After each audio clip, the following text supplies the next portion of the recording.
My name is Mark Gordon.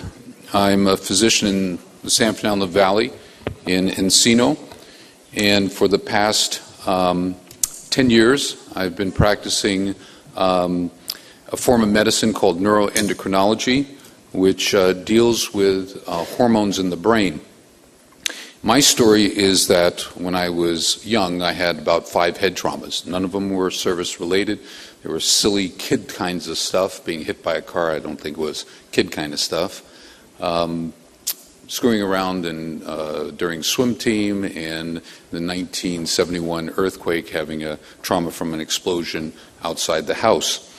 And it wasn't until I was between 34 and 47 years of age that I started developing symptoms of depression, cognitive impairment, even after I went through everything for undergraduate medical school and residency. And then started to develop depression.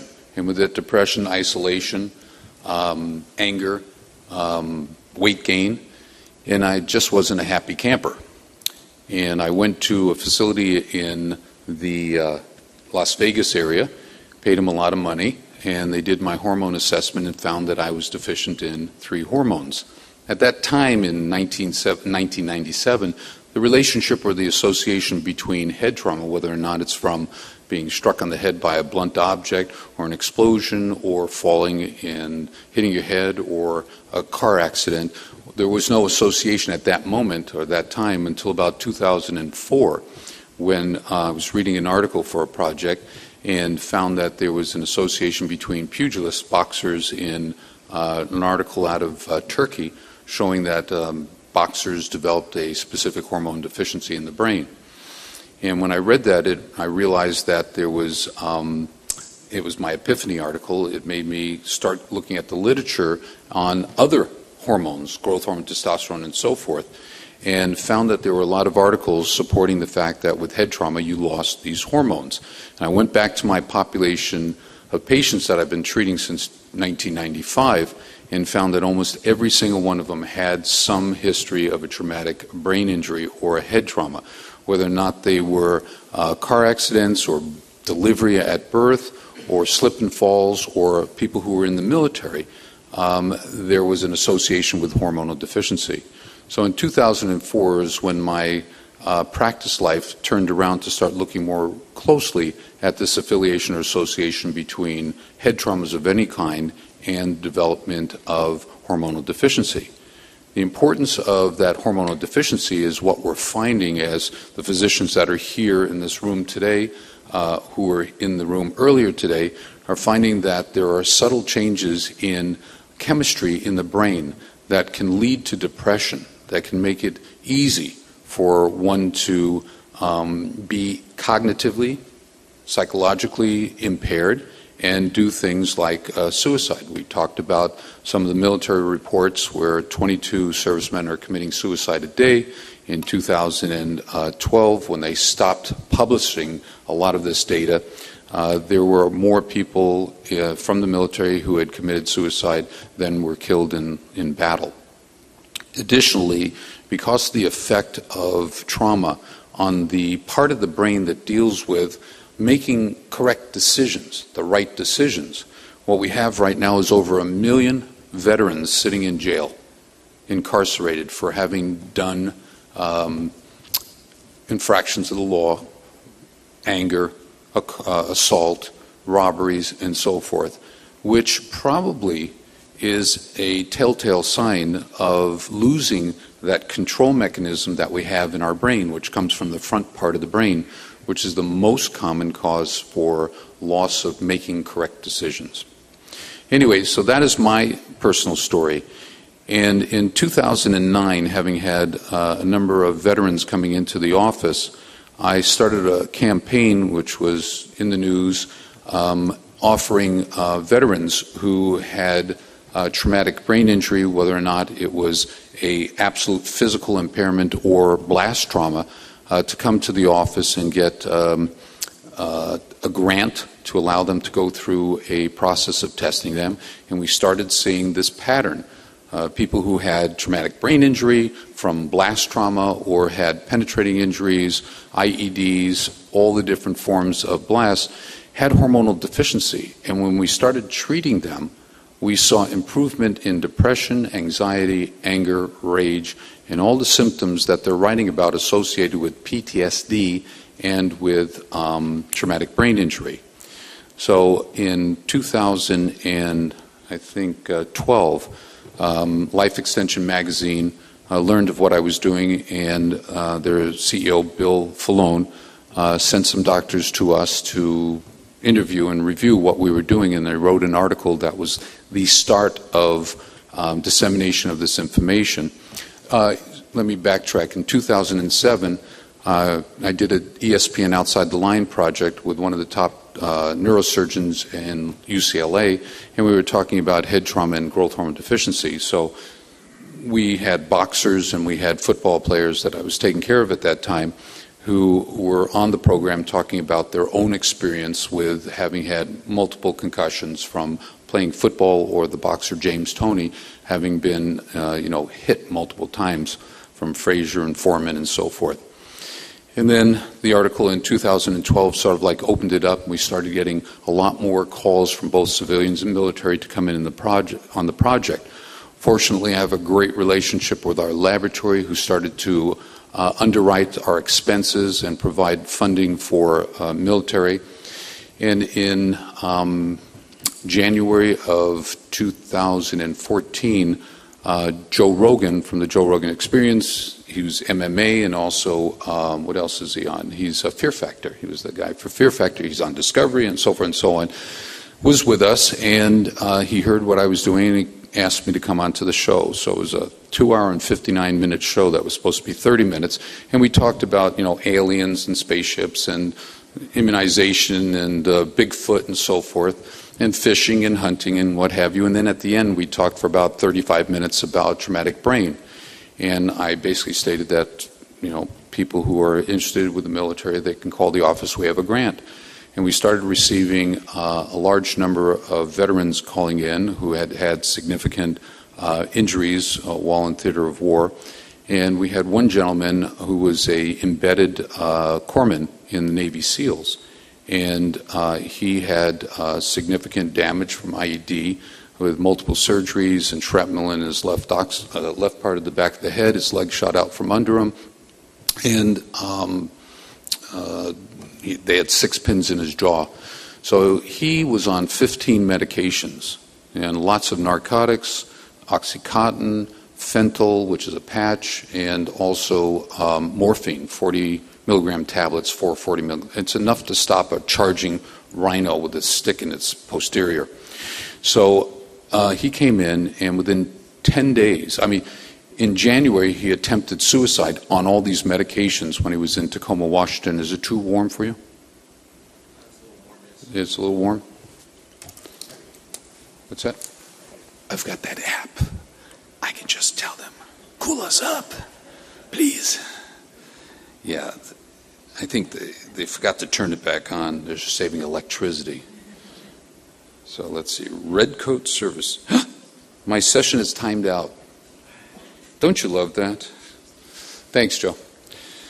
So he came into the project, and we ran through a very extensive. He was one of the last guys to get our grant that we had burned through our funding that we had. And he gets on to treatment in 10 days. He's feeling great. In 6 weeks, he's off all but 15 of his medication. We're about a year into his treatment, and he's only on he's off all his medication. And this has been the consistent occurrence that we've seen. Recently, I had one of our patients offered to do a 501c, which is a charitable organization, and it was just too crazy for me to do it. So what happened was I started looking at veteran organizations and came across Warrior Angel Foundation with Andrew Marr. And Andrew and I was sitting right there. We got into a conversation. I shared with him what we'd like to do, and he was right there to do it. And he was in Dallas, Texas, and he had to come down to base here. Then he drove up to Los Angeles to get his blood drawn and to start his protocol. And I think, at this point, it probably is best if I let Andrew share with you his experience. Special Forces, Green Beret. He's a breacher. He was on 4 tours of duty. He's got a lovely wife who's probably enjoying him more now than before. He's got 3 children, right? 5 children, that's right. Too young for that. Jeez. 5 kids, dog, a cat, a moose, and lots of great tats. And Andrew, come on up. Thank you.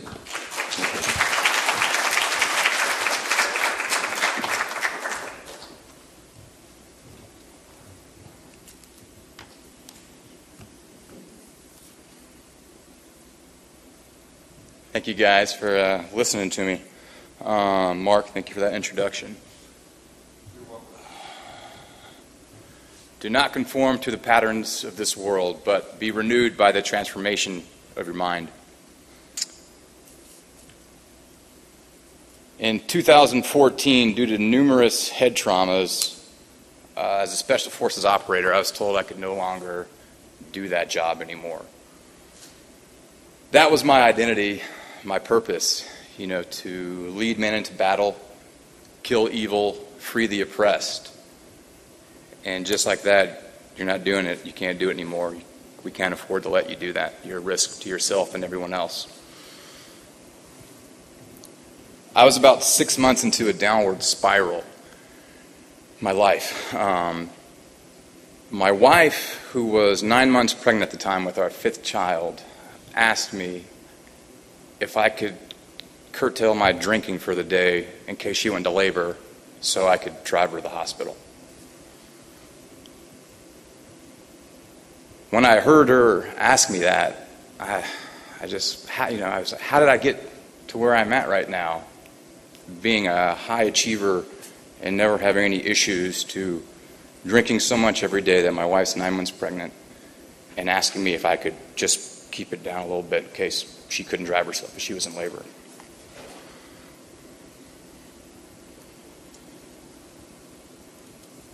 About a week later, our son, Jace, who's 13 months old at the time, he was born with a lymphatic malformation in his neck. It's like a cyst. And he got sick and got infected, and it just blew up to about the size of a baseball within about an hour. And so we took him to the ER. Becky had been having contractions most of the day, and I was on like day 3 of the worst calf pain I ever had in my calf. I couldn't wrap my head around it. So there we are, all 3 of us in the ER. And they decide Jace has to go into emergency surgery, and they take him from the ER. He goes up, and he's now on the 4th floor. At that point, my wife, Becky, goes into labor, and I'm drinking and mixing opiates and narcotics the whole time while I'm in the hospital. But I remember thinking, I can't believe all this is happening right now. And so I'm going back and forth between the 4th floor, Jason's having surgery, and then Becky's having our number 5 son on the 2nd floor. And I can't move my leg anymore, so I'm like dragging it up and down the floors, looking, I don't know, like a drunk Quasimodo probably. But Jace ended up having his surgery. We had, the birth went fine, the baby was there. I had refused any treatment until after Jace was done with surgery and we had our son. So the docs finally got me down to radiology, looked at my leg, got the imaging back, and it was a massive blood clot in my left leg. At that time, I'd sat on it long enough that it had broken off and affected both of my lungs, so I had bilateral pulmonary embolism in both lungs. And so I stayed in the hospital for about 2 weeks with that. My son Jace had an additional 6 hospital visits and surgeries and ICU stays. Our brand new baby had a sickness where he stopped breathing twice. Me and Becky both had to revive him, and then he got put there in the hospital for a while. So all that was happening in about a 6-week period. And so couple that with all the problems I was having cognitively, emotionally, behaviorally, it was enough to probably just topple anybody. And I remember being at my son's bedside about midway through that, and we were going through one of his surgeries. And I remember distinctly, I had just finished off the last little airplane thing of whiskey I had, and I popped my last Dilaudid that I ever took. And I said, this is going to go one of two ways. I can continue on the same track that I'm on, the path that conventional medicine's laid out in front of me, which is going to lead to my death and the destruction of my family and everything I love, or I can decide to act and define the truth, and whatever it is that I'm not liking, go out there and find a way to fix it and to change it. I knew I needed to be better for my sick son, for my family, for myself. And that was kind of the turning point mentally where I quit just blindly receiving everything that conventional medicine was saying. This is the way. I had a whole little bit talking about traumatic brain injuries. I thought I was going to be talking to a military crowd, but I'll save you guys with what we now know about traumatic brain injuries. But going into my last deployment was in 2013. It was an emotionally and a physically taxing trip. Over half of my team was wounded in combat, and that trip ended up in my medical retirement. We thought it was going to be a relatively short trip. Becky was due with my son Jace, when I was speaking of earlier, in July, so we pushed off in April of that year. And I was going to come home a couple weeks prior for the birth of our first son, and then I had an advanced special forces course after the birth, so I would just stay home stateside for that and not join the team back downrange. June 8th, 2013.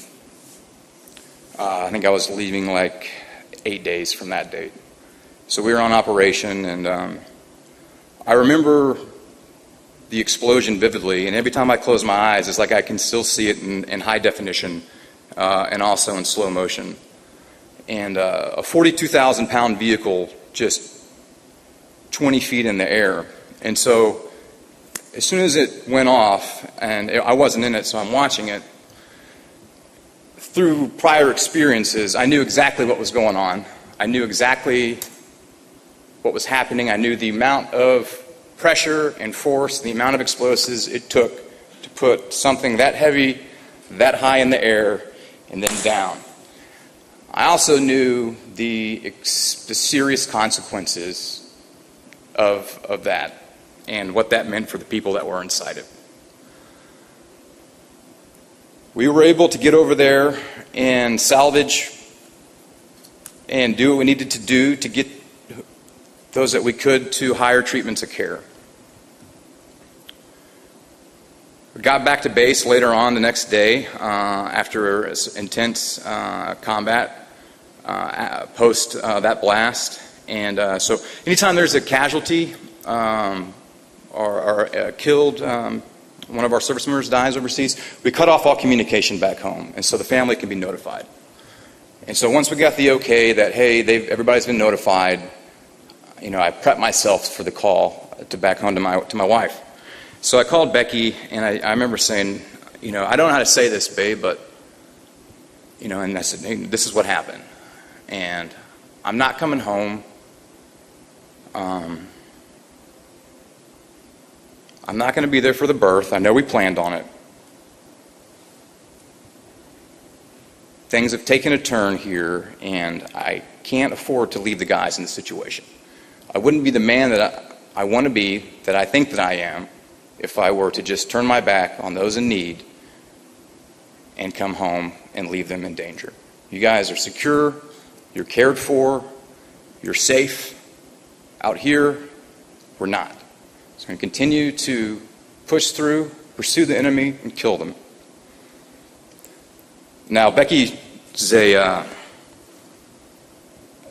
a experienced, veteran experienced wife, with a number of deployments under her belt. So she stopped me mid-sentence, and she was like, baby, we love you.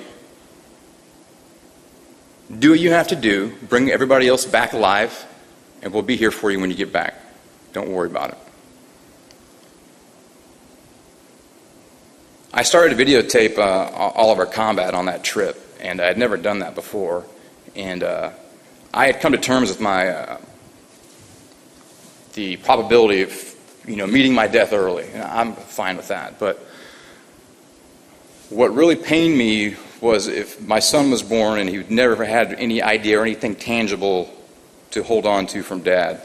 And so I wanted him to at least be able to see what I was doing out there, so we could have something.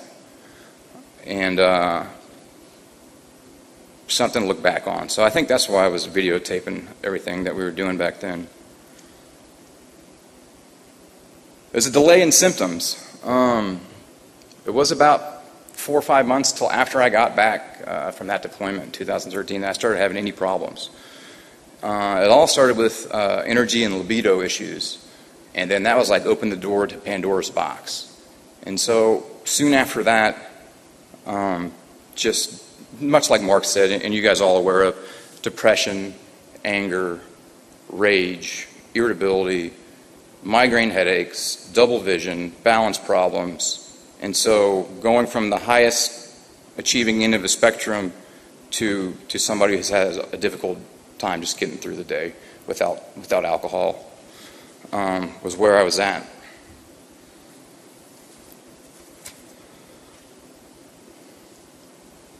So there's a famous quote I like from Viktor Frankl. It says, "Between stimulus and response, there is a space. In that space is our power to choose our response.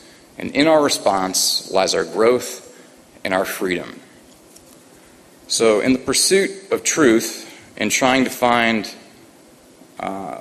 some kind of thing, something out there that was working, as opposed to the dozen medications that I was on, it led me on the journey where I came to Mark and a place in Texas called the Carrick Brain Center. But what works is an individualized assessment using evidence-based diagnostics to pinpoint and treat impairments. Once those methods were used on me and we pinpointed my vestibular and hormonal deficiencies and treated them effectively, it was like I was turned back on almost instantly.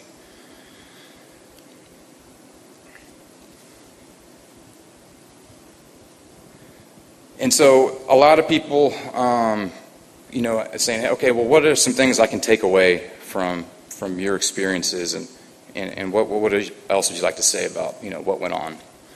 And I kind of come up with 3 principles that I tell guys that are suffering with traumatic brain injuries, and I think it's conventional wisdom that suits everybody, and it's something that you guys can probably preach to your patients as well. And the first principle is decide to act and focus on energy. So where your focus goes, your energy flows, right? So if you focus on what's positive and what's upbeat and what's full of life, then you're going to portray that. On the flip side, if you focus on everything that's going wrong and everything that's bad and dark, then that's what you're going to portray. So spend your time focusing on what's good. Now, if you can't do that, then focus on how to fix the issue that you're in. So if you don't like something, fix it. Make a goal, start with the end in mind, make tasks to get you there, and move forward. Find somebody to emulate, have them hold you accountable. The best person to hold you accountable is the person that wants to see you win, period. Number 2, control your controllables. Virtually everything in life is out of our control. Attitude and effort. You can control your attitude, you can control your effort. So with Mark's veteran program, with his population, there's a perspective there of those men or those service members that not many people have. And so what I try to tell them is draw on your perspectives. Think about the lessons of combat that you've learned. Put those at play in your life. Lessons paid for, sacrifices paid for in blood that you can live to tell about. Use that to your advantage. Be thankful for them. Live with the attitude of gratitude. How much more could you get out of a day if you thought about what you had to be grateful for instead of you thought about all the thing that was everything that was going wrong? Loss and pain, there's nothing special about that. Everybody experiences loss and pain. And the human spectrum, everybody will have that at some point in time. What separates us, what makes an achiever over somebody who's not, is somebody who decides ahead of time how they're going to act when the inevitable already is going to happen. So loss and pain is going to happen. Decide ahead of time how you're going to act when it happens. And the last point I wanted to drive home is the reason for living. And for me, the reason for living is giving. And my dad, he gave me some real good advice, and I was having a real hard time. And he said, son, I know you're having a hard time. I can't understand everything that you're going through or everything you've been through. But if you could find a way to make this about somebody else, to look for ways to add value to somebody else, I think you'll find that will be able to help you. And that's what it's all about. Looking for ways to add value. That was what it was about for me when I was an operator. That's what makes the military great. That's what makes America great. So to me, the reason for living is giving. Now, Mark said we have the Warrior Angels Foundation. I never thought I'd start a 501(c)(3) foundation. I didn't even know what it was 7 months ago. But it was out of sheer passion of knowing the extreme amount of struggles that I was on and people in my community were having, and finding an answer. Okay, this is no longer a life sentence. I was told that to accept just the new me. This is the new you. I didn't want to accept that. So we went out to our mission simple, to provide no-cost TBI treatment options to anybody who served and incurred a TBI in the line of duty. What Mark is doing with the TBI, the Millennium TBI Network, is nothing short of just phenomenal. Guys are getting turned back on. And so 300,000 diagnosed TBIs from the military since 2002, or 400,000 PTSD. So there's over 750,000 basically walking wounded zombies out there, over-medicated and killing themselves in record numbers, and we can change it. And that's what we're doing. It's been called the signature wound of the war. We see your misery. We hear your cry. We're concerned about your suffering. We have an answer for all. Thank you, guys. Di Oppresso Labir.